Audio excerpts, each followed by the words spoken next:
What do you mean you canceled my presentation slot? My fingers tightened around my phone as I stepped away from the medical supply display. I'd been arranging, seeking privacy in a quiet hospital corridor. The cold institutional walls seemed to close in around me as my heart pounded in my chest. The medical conference is in 2 weeks. Marcus has been preparing his research for months. The selection committee felt someone with more appropriate credentials should present, Eliza. My mother replied, her voice carrying that clinical detachment she used when delivering professional disappointments.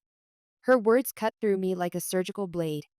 Your father and I reviewed the situation, and we simply cannot justify having someone without proper medical qualifications representing research at this level. We'll find a more suitable opportunity for Marcus. More suitable? Heat rushed to my face, my free hand clenching into a fist so tight, my nails dug into my palm. The National Medical Association conference was our chance to share groundbreaking research with people who could actually implement it. I've dreamed of presenting there since medical school. Dreams need to align with professional realities, dear. I've been looking into some regional healthcare vendor exhibitions that would be perfectly adequate for someone with your background. We already submitted all the documentation. My voice echoed in the empty hallway as frustration surged through me. How could you possibly justify pulling the presentation now? The research is solid. There was a weighted silence that spoke volumes. It's not just about the research credentials, Eliza.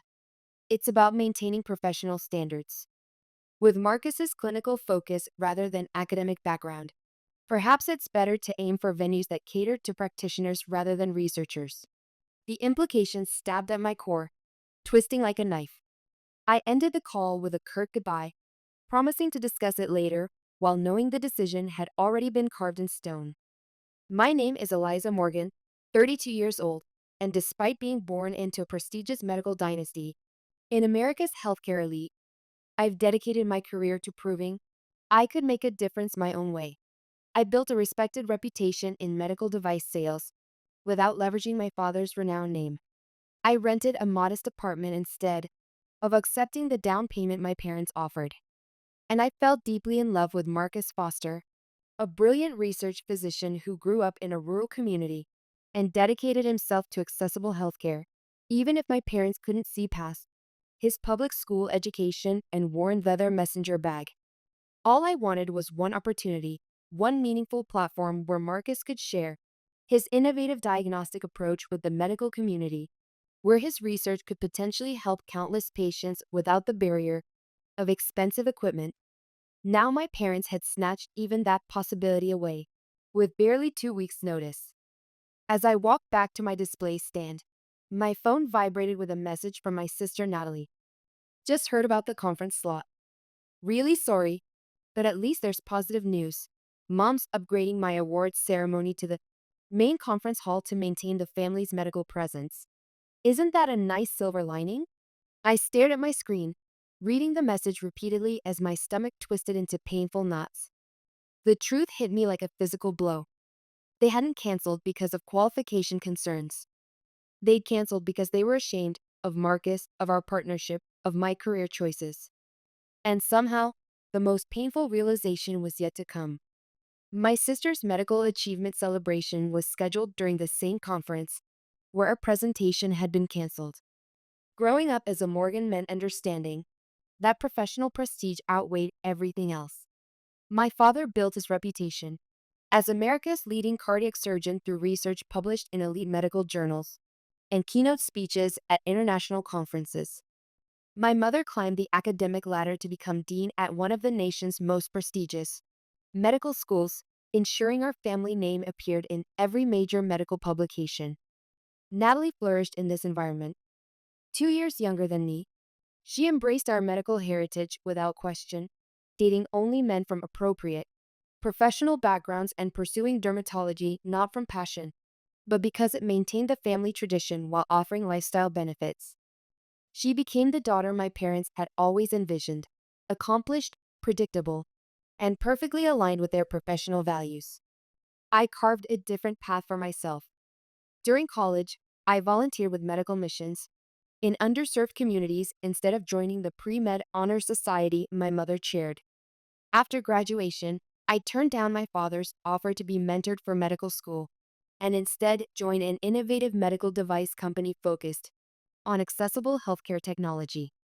Every decision I made widened the gulf between us, creating a silent tension that hung over family gatherings like a thick fog. Still, I convinced myself my parents respected my independence, even if they couldn't understand why I'd abandoned the profession that had defined our family for generations. Then I met Marcus during a product demonstration at the community hospital where he worked. Dressed in a clean but visibly worn white coat with a simple stethoscope around his neck, he asked penetrating questions about patient outcomes rather than profit margins. His eyes lit up when discussing accessibility features that could benefit his rural patients. We talked for hours in the hospital cafeteria after my presentation, his passion for healthcare equity matching my own. He was brilliant, compassionate, and refreshingly authentic, qualities I rarely encountered in my parents' circle of prestigious specialists. After 6 months of dating, I brought Marcus to a hospital charity gala where my parents were being honored. The evening was excruciating. My father interrogated him about his research methodology, while my mother asked pointed questions about his medical school, a public university with substantial student loans, and his background. Working class, his father a high school science teacher, his mother a community nurse. My father barely disguised his disapproval when Marcus mentioned he still drove the same 10-year-old sedan from his residency days because it was perfectly reliable transportation. At least he understands financial prioritization, my mother murmured to me later that evening, as if practicing medicine without the trappings of wealth was some quaint anthropological curiosity she was trying to appreciate. I convinced myself they simply needed time to recognize what I saw in him, his brilliant diagnostic mind and genuine dedication to patients rather than fixating on his institutional affiliations or family connections. When Marcus proposed 6 months later with a simple but meaningful ring that had belonged to his grandmother, my parents offered sterile congratulations and immediately suggested an extended engagement period. Just to ensure compatibility, my father advised, his tone carrying the same calculated precision he used when explaining surgical risks. Marriage is a serious commitment. Clinical evidence shows that longer courtships correlate with more successful outcomes. What he really meant was he expected me to regain my senses and find someone more appropriate from within their medical elite circles. Looking back, all the warning signs were there, flashing as clearly as vital monitors in distress. The research presentation they'd reluctantly agreed to sponsor was never truly going to materialize. The final proof arrived the weekend after the cancellation, when I made an unannounced visit to my father's private research facility. I'd been deliberately avoiding their messages, needing space to process my feelings of betrayal before confronting them. As I pulled into the clinical-looking parking complex, I immediately noticed the collection of luxury vehicles, my aunt's Mercedes, with personalized physician plates, the chief of surgery's Tesla, and my sister's BMW convertible. I found them gathered in my father's wood-paneled research library, huddled around presentation materials and digital displays. My mother was gesturing enthusiastically at what appeared to be a conference schedule on a large monitor. The main auditorium at the National Medical Association conference has exceptional acoustics, she was saying, her voice carrying the authority of someone accustomed to lecturing medical students. And with the Morgan Research podium positioned here, overlooking the entire assembly. What exactly is going on here? My voice sliced through their animated discussion, like a surgical blade. 5 heads turned toward me, their expressions a mixture of surprise and discomfort. My mother recovered with clinical efficiency. Eliza, what an unexpected surprise. We're simply finalizing some presentation details for Natalie's achievement recognition at the National Medical Association conference. The statement hung in the air, sharp and sterile. An uncomfortable silence descended over the room. My aunt suddenly became intensely focused on her tablet. The chief of surgery muttered something about patient rounds and excused himself. Natalie, to her credit, had the professional grace to appear genuinely uncomfortable. I suggested to Mom that scheduling this so close to your situation was inappropriate, she said, adjusting her designer glasses. But she insisted the opportunity was too significant to pass up and that the slot was fortuitously available. Available because you canceled my presentation, I replied, my voice unnervingly steady, despite the hurricane of emotions threatening to break free inside me. My hands trembled slightly, but I kept them firmly at my sides. My father stood, straightening his custom-tailored lab coat. Eliza, perhaps we should discuss this matter in private, with appropriate professional decorum. Why bother with privacy? Everyone in this room is already aware of what transpired. You canceled Marcus's research presentation claiming credential insufficiency, and then immediately secured the exact same time slot for Natalie's recognition ceremony. I'm curious to hear the medical ethics justification for that decision. The situation has more nuance than you're acknowledging, dear, my mother began, her academic smile firmly in place. With the distinguished attendee list we've confirmed, for Natalie's presentation, the conference auditorium is optimally suitable. The networking opportunities your father can facilitate there for promising research fellows. And Marcus's potentially life-saving research wasn't significant enough? His work with underserved populations wasn't worth highlighting? My voice cracked slightly as the injustice of it all crashed over me like a wave. That's not what your mother is implying, my father interjected, his tone taking on the authoritative cadence he used with medical residents. Listen, Eliza, we've maintained professional patience with this exploratory phase of yours, the sales position rather than clinical practice, the modest apartment instead of a proper physician's residence, and now, Marcus. Marcus? I felt heat rising in my chest. What possible relevance does my fiance have to this academic decision? My parents exchanged that familiar clinical glance I'd witnessed countless times during my childhood, the one that preceded some difficult diagnosis they felt ethically obligated to deliver.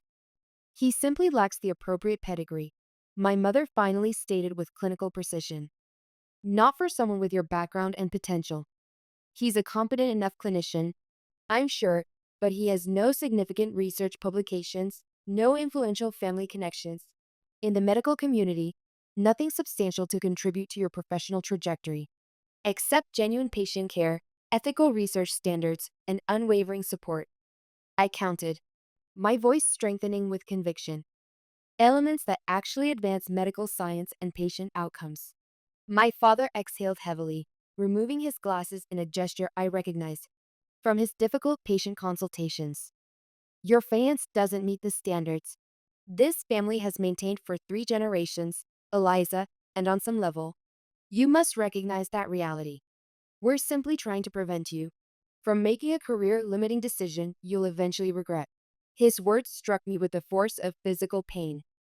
I'd suspected their professional disapproval, but hearing it articulated so coldly shocked me to my core.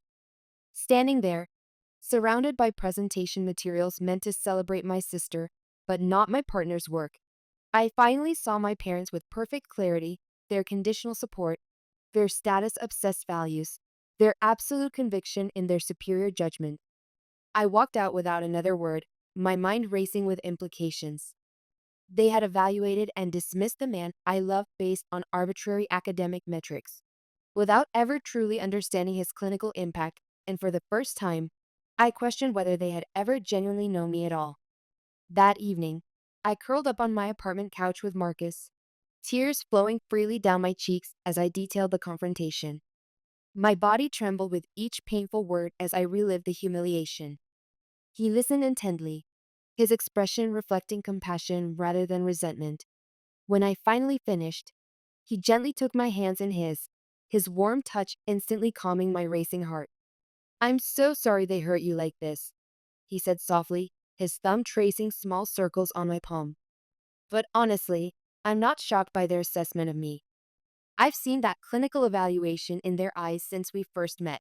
I foolishly believed they'd at least make an effort to understand your work, I said, wiping away tears that seemed endless.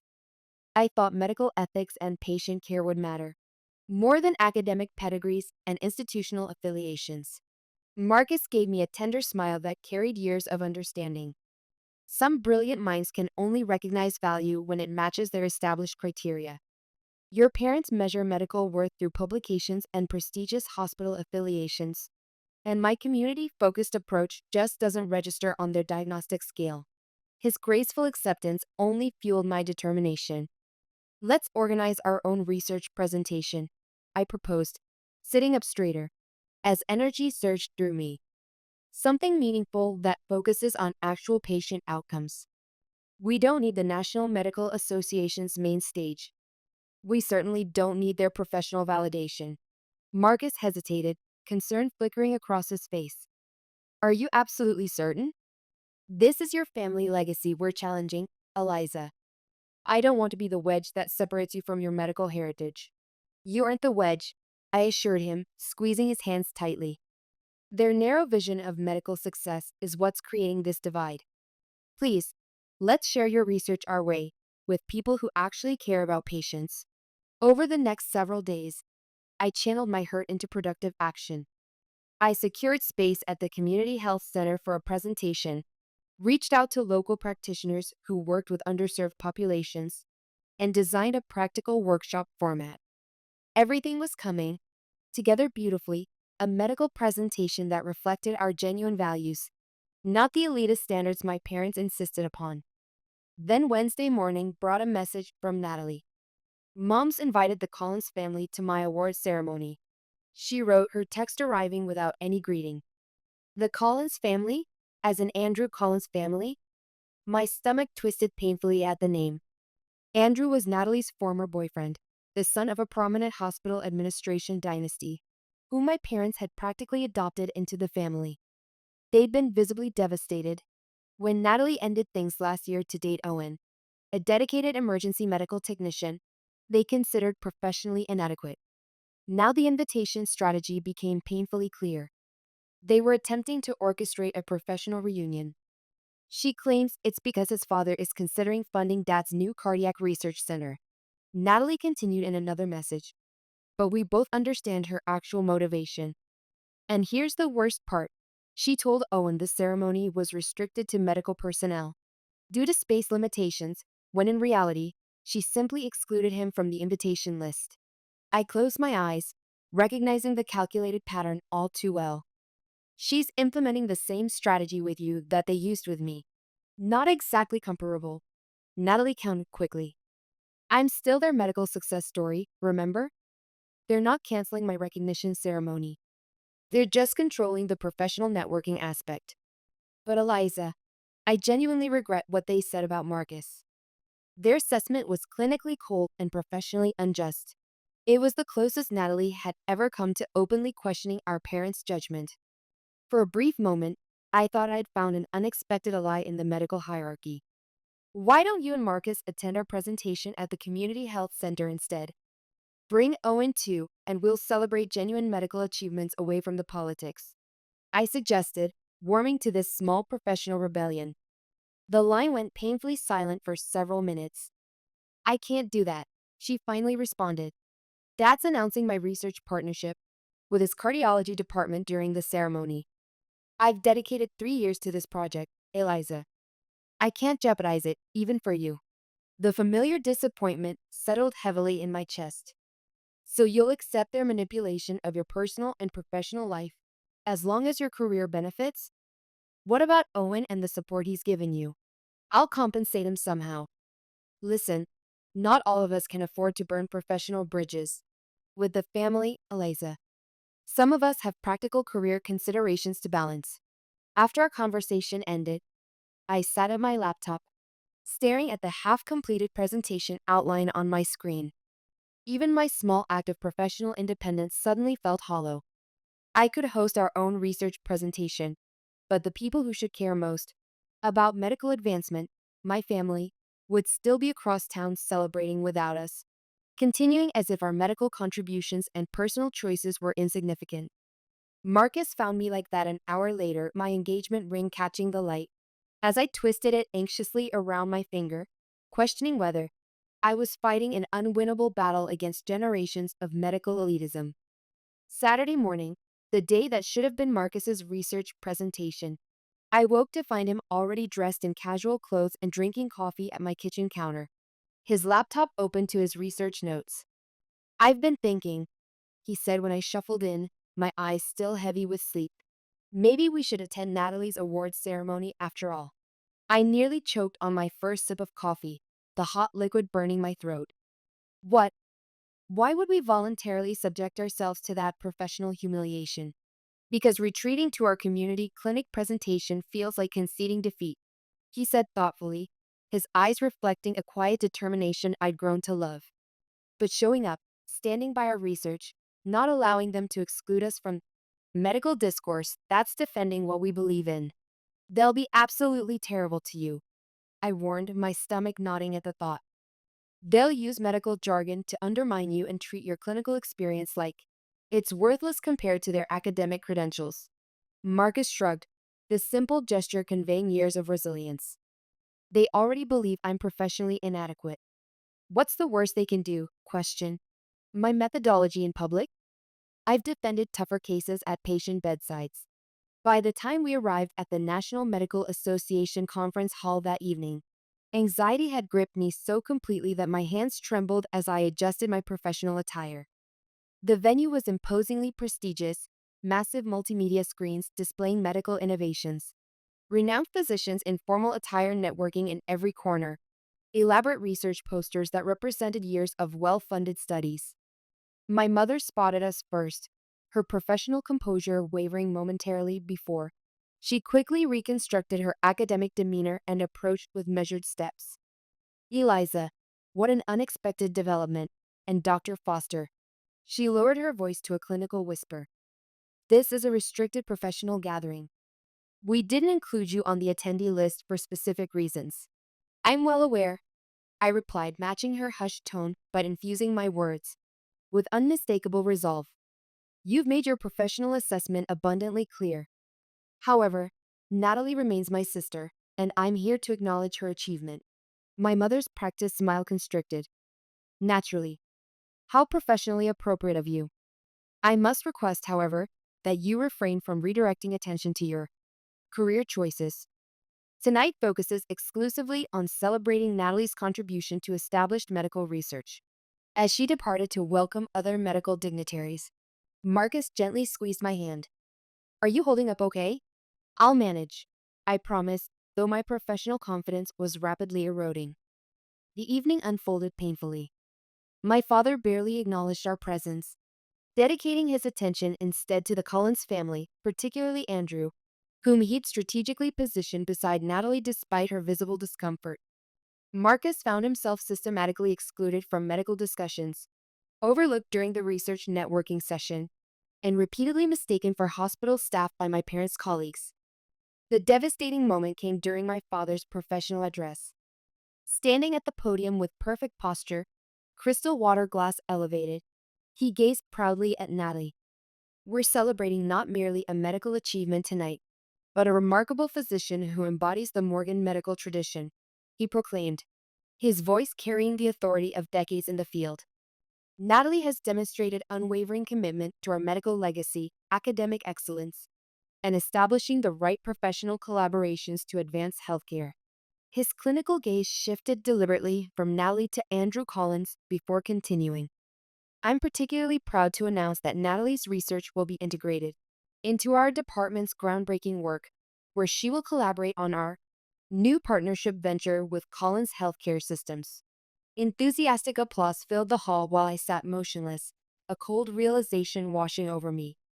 This wasn't simply an award ceremony or even a research announcement. It was a calculated medical merger between prominent families, one that would entangle Natalie with Andrew through their parents' medical enterprises, gradually eliminating any possibility of her pursuing her own authentic path in medicine. And in that moment, with piercing clarity that felt like a sudden diagnosis, I understood the complete picture. This was never about Marcus lacking proper credentials. It was about absolute control, about perpetuating the Morgan medical dynasty according to their carefully prescribed protocol. As this understanding crystallized, I felt Marcus stiffen beside me. Following his attentive gaze, I observed my father engaged in intense conversation with a woman I didn't recognize. The stranger repeatedly glanced in our direction, her expression transforming from professional skepticism to unmistakable interest. Marcus, I whispered, my voice barely audible above the continuing applause.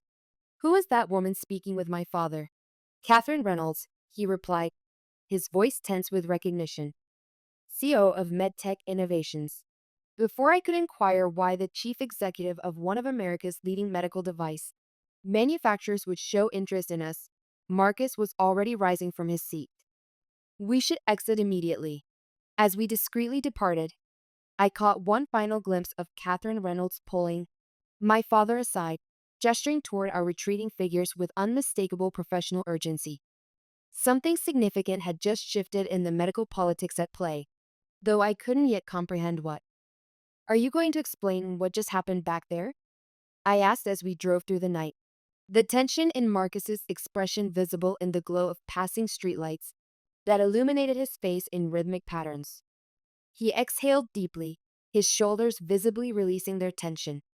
Remember that diagnostic protocol I've been refining for the past 3 years? The one I've been deliberately vague about whenever you inquire? The algorithm for low-cost disease screening in underserved communities? The one that's progressing well whenever I ask for details? I had always respected his professional boundaries regarding his research, assuming it was standard medical confidentiality. Marcus glanced at me, a bittersweet smile briefly crossing his features. It's completed, Eliza. The methodology, the clinical trials, the validation studies, everything. I've been in discussions about patent licensing and implementation for several weeks. I processed this revelation, my mind racing through implications. That's incredible news. But how does this connect to what just transpired at the conference? Catherine Reynolds' company wants to develop and distribute the diagnostic technology. The official announcement and journal publication are scheduled for Monday morning. The professional ramifications began to crystallize in my mind. Is this considered significant in medical technology circles? Marcus's laugh contained no warmth. MedTech Innovations doesn't pursue minor medical advances.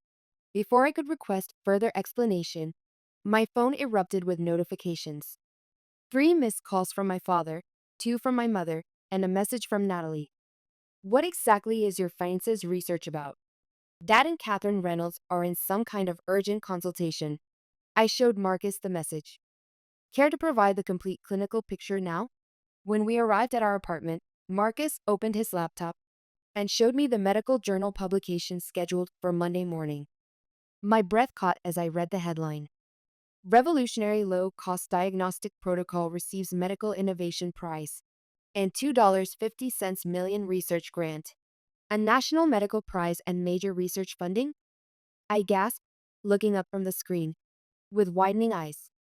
Marcus, this completely transforms your research possibilities. He nodded, a mixture of pride and exhaustion on his face. That's why I've seemed so preoccupied lately. The peer reviews, the ethics committee approvals, the implementation planning. He took my hands in his touch warm and reassuring. I desperately wanted to share this with you, but the publication embargo was absolutely strict until the official announcement. My thoughts raced, piecing together the evening's events. So Catherine Reynolds recognized your name from the award committee. That explains her urgent conversation with my father. Precisely. Marcus ran his fingers through his hair, fatigue evident in his movements. I suspect she assumed your father was already aware of my research, given your family connection. Just then, my phone vibrated again. My father's name flashed on the screen. I hesitated, my finger hovering over the display before finally answering on speaker. Eliza, he began, his tone uncharacteristically respectful. Is Marcus with you? I'd very much appreciate the opportunity to discuss a potential research collaboration with him. It's approaching midnight, Dad, I replied, my voice deliberately clinical and detached. What possible collaboration proposal couldn't wait until normal professional hours? A weighted silence followed. Catherine Reynolds has informed me that Marcus's diagnostic protocol represents a significant advancement in accessible healthcare screening. Morgan Medical Research is developing a comprehensive community outreach program, and we'd be exceptionally interested in incorporating his methodology. The professional audacity was staggering. Mere hours ago, my father couldn't be bothered to acknowledge Marcus's clinical expertise. Now, Sensing a prestigious research opportunity, he was eagerly pursuing connection. Actually, I said, a strategic plan crystallizing in my mind.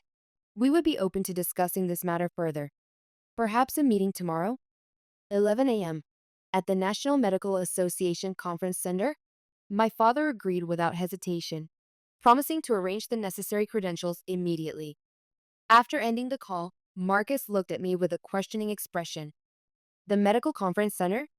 Are you certain that's wise?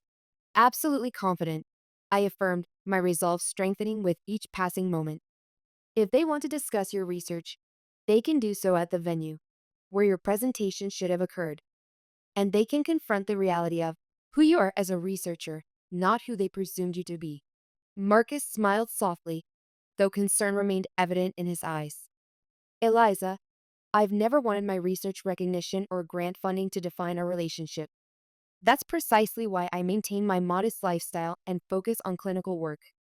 I've always wanted to be valued for my medical approach, not professional accolades. And I genuinely cherish that about you, I assured him, squeezing his hand. But tomorrow isn't about the recognition or the funding. It's about demonstrating to my parents the consequences of evaluating medical contributions based on pedigree rather than patient impact, and about reclaiming our professional integrity on our own terms. As we prepared for bed, my phone lit up with a message from my father. Meeting confirmed. Conference Center private meeting room. Looking forward to exploring this promising collaboration opportunity with Dr. Foster. The clinical confrontation was now scheduled for our own version of professional justice. The medical conference center presented an entirely different atmosphere. In daylight, more clinical, more transparent. Morning sunlight penetrated the vast windows, casting elongated rectangles of brightness across the polished marble floors and illuminating every corner. There would be no concealing professional motives in shadows today. My parents arrived promptly, dressed in their professional finest, my father, in his custom-tailored suit with his signature cardiac surgeon's pin, my mother in her academic dean's attire. Their faces were meticulously composed into expressions of collegial welcome. Natalie joined them, professional curiosity evidently superseding her discomfort. She had brought Owen along, a subtle professional rebellion that I silently acknowledged with appreciation. Marcus and I entered last. He wore the same modest button-down shirt and reliable slacks he'd worn during our first meeting at the hospital, a deliberate sartorial choice we had discussed over morning coffee. I dressed in practical business attire. Medical sales professional Eliza, not Morgan medical dynasty heiress Eliza. Dar Foster. Delighted to reconnect, my father proclaimed with newfound professional enthusiasm, extending his hand with the practiced grip he reserved for esteemed colleagues. Catherine Reynolds speaks extraordinarily highly of your diagnostic protocol. Revolutionary work, by all accounts. Thank you for coordinating this meeting. Marcus replied courteously, his demeanor entirely consistent with every previous interaction with my parents. Respectfully professional, but unmoved by their prestigious reputation. We settled around the conference table. Coffee and water appeared, along with a tray of breakfast pastries, and my father launched into what was obviously a carefully prepared speech about groundbreaking collaborative potential and synergistic research opportunities. My mother nodded in scholarly agreement, occasionally leaning toward Marcus to emphasize key points, the same Marcus whose clinical insights she had completely dismissed merely 2 weeks earlier. When my father finally concluded his opening remarks, I placed a journal publication proof on the table, a copy of the research announcement Marcus had shared with me, with his express permission. Before we proceed further, I said with professional calmness, I believe we should establish precise parameters for our discussion. I opened the document, positioning it to face my parents. Marcus isn't merely developing an incremental diagnostic tool. He originated the accessible screening protocol, which has been awarded the National Medical Innovation Prize and secured a $2.5 million implementation grant for community healthcare. My father's complexion visibly paled as he examined the document details. My mother's professional smile froze, her eyes rapidly shifting between Marcus and the publication proof. If I recall correctly, I continued, maintaining clinical precision, Morgan Medical Research approached medtech innovations last year regarding collaboration on community healthcare programs and was declined due to incompatible methodologies. Isn't that accurate, Dad? The silence that followed was as heavy as a terminal diagnosis. My father cleared his throat, his professional composure wavering perhaps for the first time in his distinguished career. I wasn't fully informed about the comprehensive scope of Dr. Foster's methodology, he acknowledged. This research is undeniably significant. My mother recovered with practiced academic poise. Marcus, you should have disclosed this research direction. All this time, we assumed. She halted abruptly, recognizing there was no professionally acceptable way to complete that assessment. Assumed what exactly? I pressed. That his research lacked merit. Because he drives a 10-year-old sedan? Because he prioritized patient care over academic politics? Natalie was examining Marcus with newfound professional respect. Wait, the accessible screening protocol? Owen mentioned applying for a community implementation pilot last month. Their selection criteria are extraordinarily rigorous. Owen nodded, professional pride mixing with slight embarrassment. My emergency response team couldn't advance beyond the initial application phase. The methodology demands exceptional clinical precision. Marcus selects his research collaborators based on clinical abilities and ethical commitment. I clarified, my voice steady with conviction. Not their academic pedigree or professional connections. A revolutionary approach to medical advancement, wouldn't you agree? The professional implications were gradually penetrating. Their carefully constructed worldview, the dedicated physician they had dismissed, the partnership they had attempted to undermine, the research presentation they had canceled, all founded on assumptions about professional worth that were not only fundamentally incorrect, but profoundly superficial. We clearly made an inaccurate assessment of the situation. My father conceded with stiff professional dignity. Perhaps we could initiate a fresh professional relationship? Host a proper research presentation for you both at the National Medical Association's main auditorium, naturally, with comprehensive resources at your disposal. I exchanged glances with Marcus, who offered a subtle nod of solidarity.